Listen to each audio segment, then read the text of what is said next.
राधे राधे भक्तों, आज हम आपको श्री भक्तमाल ग्रंथ की कथा के अंतर्गत भक्त शिरोमणि श्री एकनाथ महाराज जी की शेष कथा सुना रहे हैं। पिछले वीडियो में हमने आपको बताया था कि एक वेश्या जो कि बड़ी ही चतुर, सुंदर और नृत्य गायन आदि में कुशल थी, वह एकनाथ महाराज जी का कीर्तन सुनने कभी कभी जाया करती थी। एक दिन एकनाथ महाराज ने भागवत का पिंगल आख्यान कहा। उसे सुनकर उस वेश्या को वैराग्य हो गया और उसके हृदय की इच्छा हुई कि वह अपने घर में चरण डालने के लिए श्री एकनाथ जी को बुलाए, परंतु वह अपने आप को घृणित समझकर उन्हें बुला नहीं पाती थी। भक्तों, यदि आपको यह कथा पसंद आ रही है तो जल्दी से इस चैनल को लाइक और सब्सक्राइब कर लीजिए। अब गणेश जी को प्रणाम करके कथा को प्रारंभ करते हैं। भागवत का पिंगल आख्यान सुनकर उस वेश्या को वैराग्य हो गया। उसे अपने शरीर से घृणा होने लगी। अपने शरीर के नवों द्वारों से रात दिन मैला ही निकलता हुआ प्रतीत होने लगा। वह पश्चाताप करने लगी, मैं कैसी अभागिन हूँ जो चमड़े से घिरे हुए इस विष्ठा मूत्र के पिंड को आलिंगन करने में अपना जीवन बिता रही थी। हृदय में स्थित अक्षय आनंद स्वरूप श्री हरि का कभी मुझे स्वप्न में भी ध्यान नहीं आया। इसी प्रकार अनुताप करती हुई वह वेश्या अपने घर का द्वार बंद किए घर में अकेली ही पड़ी रही। बार बार एकनाथ महाराज का स्मरण करने लगी। सोचने लगी, मुझ जैसी पापिन को भला ऐसे महापुरुष के चरणों का स्पर्श कभी क्यों मिलने लगा। एक दिन इसी प्रकार से वह सोच रही थी कि एकनाथ महाराज गोदावरी स्नान करके उसी रास्ते से लौटकर आ रहे थे। झरोखे में से उसने महाराज को देखा और दौड़ी हुई दरवाजे पर आई। बड़ी अधीरता से द्वार खोलकर गदगद कंठ से बोली, महाराज, क्या इस पापिन के घर को आपके चरण पवित्र करने की कृपा कर सकते हैं। एकनाथ महाराज ने कहा, इसमें कौन सी दुर्लभ बात है। यह कहकर एकनाथ जी घर में प्रवेश कर गए। सूर्य के प्रकाश से जैसे अंधकार नष्ट हो जाता है, वैसे ही एकनाथ महाराज के पदार्पण से वह पाप सदन भगवत नाम निकेतन हो गया। वेश्या अब वेश्या ना रही। अनुताप से उसके सारे पाप धुल गए। एकनाथ महाराज के अनुग्रह से उसके चित्त पर भगवान के नाम की मोहर लग गई।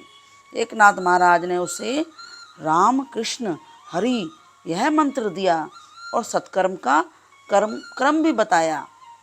10 वर्ष बाद जब इस अनुग्रहीता का देहावसान हुआ तब वह श्री कृष्ण स्वरूप के ध्यान में निमग्न थी और परम धाम को चली गई। एक अन्य घटना के अनुसार एक रात श्री एकनाथ जी का कीर्तन सुनने वालों की भीड़ में 4 चोर घुस के आ गए, इस नियत से कि कीर्तन समाप्त होने पर जब सब लोग अपने अपने घर चले जाएंगे और यहाँ सब लोग सो जाएंगे, तब रात के सन्नाटे में अपना काम कर लेंगे। रात के 2 बजे के लगभग चोरों को मौका मिला। वे कुछ कपड़े और बर्तन इन्होंने हथिया लिए तथा और भी हाथ साफ करने की घात में इधर उधर ढूंढने लगे। ढूंढते ढूंढते देवगृह के समीप पहुँचे।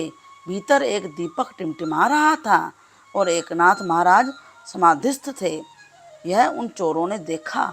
देखते ही उनकी दृष्टि अंधी हो गई। अब तो वे निकल भागना ही चाहते थे, पर हथियाए हुए बर्तनों से टकराकर नीचे गिरे। देवगृह से एकनाथ महाराज बाहर निकले। पूछा, कौन है।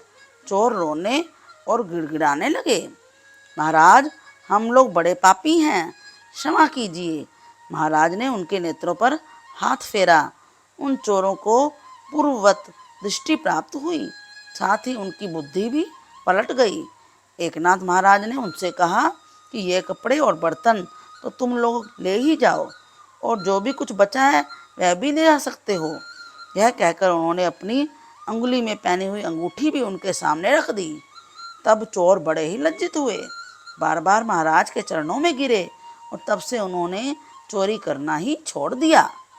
इस प्रकार से परोपकारमय निष्पृह साधु जीवन से और उपदेश से, दान से सबका उपकार करते हुए गृहस्थ आश्रम का दिव्य आदर्श सबके सामने रखकर अंत में चैत्र कृष्ण षष्ठी को एकनाथ महाराज ने गोदावरी के तीर पर अपना शरीर छोड़ा।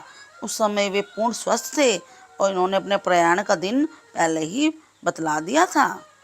अतः उसके कई दिन पहले से ही पैठण में सर्वत्र भगवत संकीर्तन हो रहा था। हरि कथाओं की धूम थी। दूर दूर से आए हुए दर्शनार्थियों की भीड़ जमा हो गई। आकाश भगवन नाम से गूंज रहा था। जब उस षष्ठी तिथि का प्रातःकाल सामने आया, तब श्री एकनाथ जी महाराज ने गोदावरी में स्नान किया और बाहर निकलकर सदा के लिए समाधिस्थ हो गए। श्री एकनाथ जी महाराज के ग्रंथों में सबसे लोकप्रिय ग्रंथ हैं भागवत एकादश स्कंद, रुक्मणी स्वयंवर और भावार्थ रामायण। कहते हैं कि भगवान श्री रामचंद्र जी ने स्वयं एकनाथ जी महाराज से भावार्थ रामायण लिखवाया था। इन ग्रंथों के अतिरिक्त चिरंजीव पद, स्वात्म बोध, आनंद लहरी आदि अन्य कई छोटे छोटे ग्रंथ भी श्री एकनाथ महाराज के द्वारा बनाए गए। ऐसी ही और कथाएं सुनने के लिए इस चैनल को लाइक, शेयर और सब्सक्राइब कीजिए। कमेंट्स में राधे राधे भी लिखिए। हरे कृष्ण कृष्ण कृष्ण हरे हरे, हरे राम राम राम हरे हरे।